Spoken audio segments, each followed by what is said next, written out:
लाडकी बहीण योजनेसारख्या अजितदादांनी एक क्रांतिकारी योजना आणली आहे। मुलींना मोफत शिक्षणाबरोबर कबाड कष्ट करणाऱ्या गरिबांच्या घरची भगिनी ही उंच पदावर जाऊ शकते। लाडकी बहीण योजनेवर गैरसमज पसरवण्याचे काम महाविकास आघाडीतर्फे जाणीवपूर्वक केले जात आहे। येत्या 17 तारखेला अर्ज केलेल्या महिलांच्या खात्यावर 3000 रुपये जमा होणार आहे। तसेच हा देश चालवायचा असेल तर संविधानाच्या माध्यमातून देश कसा पद्धतीने चालेल याची जबाबदारी त्या काळात डॉक्टर बाबासाहेब आंबेडकरांनी घटनेतून दिली। या संदर्भात जिजाऊ लॉन्स येथे हजारो नागरिकांच्या समोर प्रतिपादन सुनील तटकरे यांनी केले। म्हणून अजितदादांनी चांगला संकल्प मांडला आहे। राष्ट्रवादी काँग्रेसच्या जनसन्मान यात्रेला चांगला प्रतिसाद मिळत असून आतापर्यंत 6 ठिकाणी झालेल्या यात्रेत नागरिकांनी उत्स्फूर्त प्रतिसाद दिला। राष्ट्रवादी काँग्रेसचे अध्यक्ष खासदार सुनील तटकरे यांनी केले।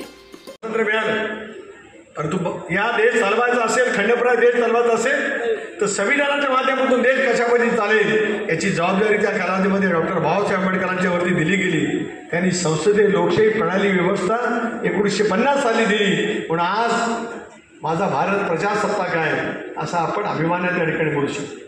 प्रजासत्ताक आपण का स्वतःला म्हणून घेतलं? डॉक्टर बाबासाहेब आंबेडकरांनी दिलेली घटना संविधान मी स्वीकारलं, रिपब्लिक ऑफ इंडिया।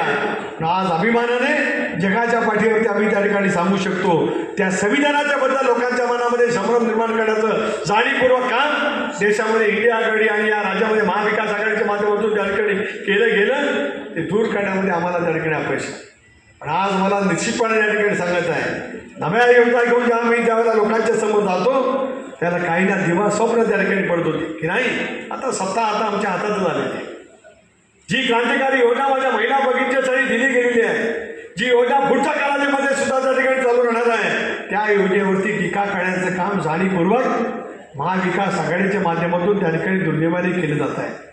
अभिमानाने काटकसरीने जीवन जगणाऱ्या माझ्या माता भगिनींच्यासाठी ज्यांना मदत करणारी योजना केली जाते त्या योजनेवरती टीका करण्याचं पाप ज्याला काही राजकीय पक्ष त्या ठिकाणी करतात, मला विश्वास आहे की महाराष्ट्रातल्या माझ्या माय मौली या केलेल्या टीकेला योग्य पैचं उत्तर त्या ठिकाणी देण्याचा प्रयत्न निश्चितपणे करते। आणि ही योजना तुमच्या भवितव्यासाठी तुमच्या सोसायटीचा एक सन्मान करण्यासाठी दादांनी त्या ठिकाणी दिलेले आहे आणि त्या माध्यमातून एक नवीन विचार करण्याचं काम राज्यामध्ये त्या ठिकाणी केलं जातं। चांदवड तालुक्यात जनसन्मान यात्रा येत असल्याने अजितदादा जरी कोल्हापूरच्या दौऱ्यावर गेले तरी माझ्या तालुक्यात जनसन्मान यात्रा आलीच पाहिजे यासाठी तालुका अध्यक्ष रघुनाथ अण्णा आहे यावेळी भूमिका घेतली व यात्रा यशस्वी करून दाखवली। परंतु जर या तालुक्याची जागा राष्ट्रवादीला जर सोडली तर या तालुक्यातील राष्ट्रवादीचा आमदार करून दाखव व अजितदादा यांना मुख्यमंत्री होण्यासाठी मदत होईल असे मनोगत रघुनाथ आहेर यांनी चांदवड तालुका अध्यक्ष यांनी केले।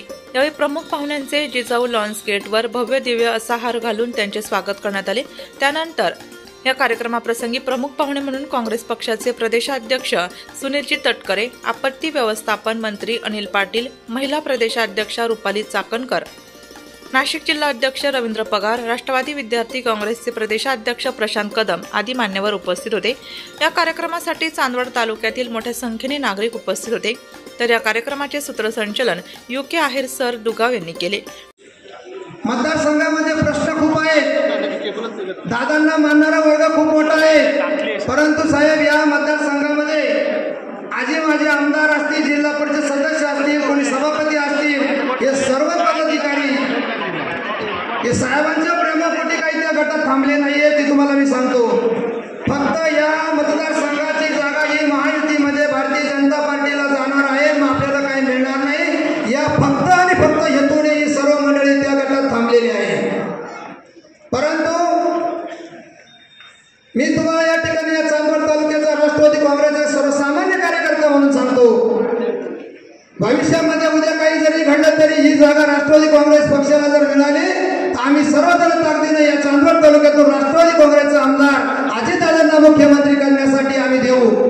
कारण की आपल्याला सगळ्यांना माहिती आहे दादांच्या नेतृत्वाखाली अतिशय दणकट काम या महाराष्ट्र शासनाच्या युतीमध्ये दादांचं मार्गदर्शनाखाली चालू आहे। दादांनी ज्या योजना आता दिलेल्या आहे, विशेषतः लाडकी बहीण योजना, साहेब आमच्या मतदारसंघामध्ये या लाडकी बहीण योजनेचा नाशिक जिल्ह्यामध्ये 1 नंबरच्या क्रमांकाचे फॉर्म भरले गेलेले आहेत। नाशिक लोकशाही न्यूज साठी देविदास जाधव, चांदवड।